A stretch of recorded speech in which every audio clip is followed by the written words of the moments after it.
How's it going, guys? We have a population health type question. Some of you have been requesting these types of things.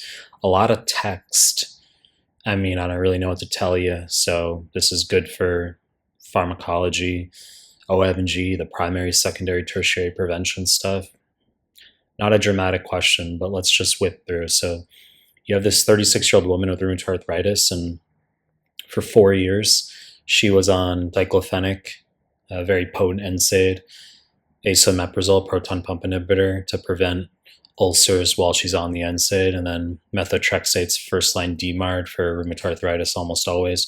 Occasional prednisone can help with symptoms, doesn't halt disease progression. And then a year ago, so 4 years she was on that regimen, presumably.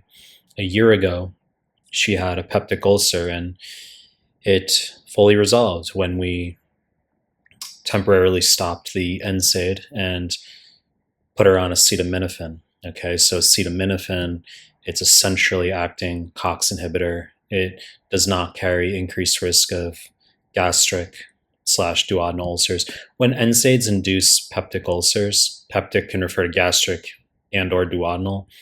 NSAIDs tend to cause gastric ulcers, not duodenal. Duodenal is going to be your H. pylori almost always, sometimes gastrinoma, Zollinger-Ellison.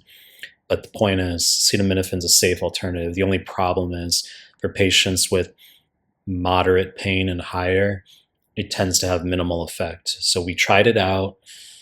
We also increased our proton pump inhibitor dosage. And as we write, the acetaminophen didn't provide adequate arthritic relief during this time, which can explain why subsequently she's not on acetaminophen. We're not just going to keep her on a drug, population health, OM&G, polypharmacy. So some patients do report that when you combine, let's say, ibuprofen with acetaminophen, that can help them superior to just either drug alone. Other patients report that it doesn't help. So in this patient, it didn't help when she was on the acetaminophen. It's not part of her current regimen. So she's back on an NSAID, ibuprofen, not as powerful as the diclofenac. She's on higher dose esomeprazole, and then she's on methotrexate, still first-line DMARD for RA with occasional prednisone. And then, wow, we all of a sudden Misoprostol appears, and she doesn't have any current ulcers. Okay, so what's the role and mechanism of Misoprostol in this patient? Let's start with the prevention stuff. So it can't be primary prevention in this patient, because primary prevention would be preventing an ulcer ever to start with. Okay, it's preventing the first occurrence of the complication. So an example of primary prevention would have been the esomeprazole given initially with the diclofenac to prevent any ulcer to start. So if we asked what was the initial role of esomeprazole, it would have been primary prevention and decreasing acid production. Choice C would, it's not correct in this case, but choice C would have been the answer for what was the initial role of esomeprazole, okay? So all three of these initial answers, wrong fucking answers. Secondary prevention is correct in this case. So secondary prevention is preventing recurrence in a patient who's already had a complication. This patient, we explicate, doesn't have any current ulcers. I kind of doubled it up because I didn't want there to be any confusion amongst some of you watching this. We said that the ulcer fully resolved, so we've already made it clear that she doesn't have any current ulcers. But I explicated. I said, and she doesn't have any current ulcers, so we're clear on this now. So secondary prevention is preventing the recurrence of an ulcer. It's not primary because she's already had the complication. So secondary, preventing recurrence. Tertiary prevention is wrong because this would imply that she has an active ulcer and we're attempting to prevent progression of that ulcer. So an example of, I'll come back to secondary prevention, but an example of tertiary prevention could be patient has an active gastric ulcer and we give sucralfate, which coats and protects the ulcer from getting worse. That would be a typical example. So we're looking at the secondary prevention answers. Now, some of you know that, and this is probably the easiest part of the question, is that misoprostol is a PGE1 analog, prostaglandin E1 analog, and prostaglandins help promote mucus secretion, bicarbonate secretion within the stomach to protect the gastric lining. So decreasing acid production, prostaglandins do play a role in this. Okay, and I'm articulating that because some of you get hyperpedantic and you'll say in the comments, OMG, can it? It's like, yes, it can play a role in decreasing acid production, but when we talk about the best answer, the primary role of misoprostol, what's its main role?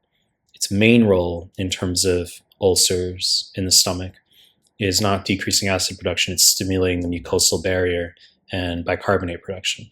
So we're looking at choices D and E here.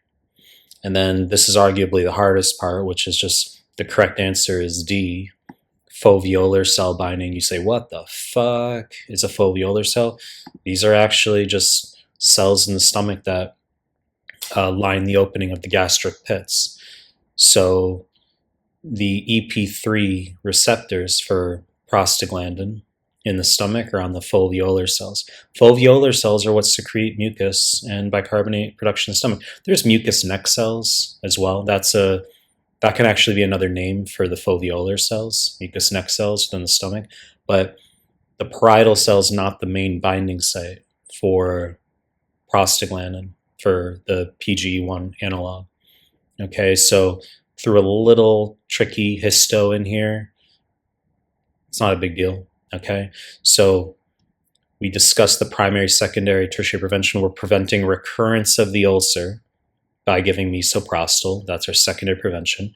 It's going to bind to EP3 receptors. They're not going to test you on EP3 receptors, don't worry, but you need to know it's a prostaglandin receptor. There is an NBME question where they give you a big elaborate drawing of cells within the stomach, and it's labeled prostaglandin receptor, and you would need for misoprostol, and you'd have to know that that's the receptor, okay? And it's on the foveolar cell.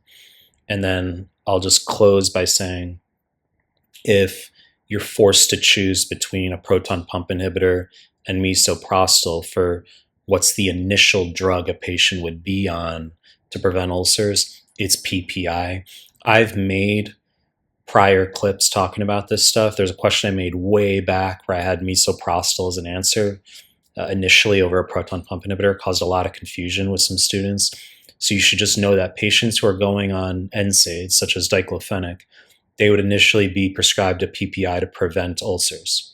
Okay, and then misoprostol, if it's brought in as part of the regimen, it tends to be for patients who've had an ulcer and we want to prevent recurrence of ulcers.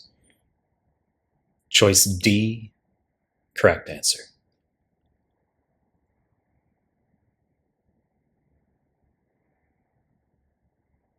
You know the deal. I'm going to make more content. Like my subscribe channel. Appreciate your time. That's it.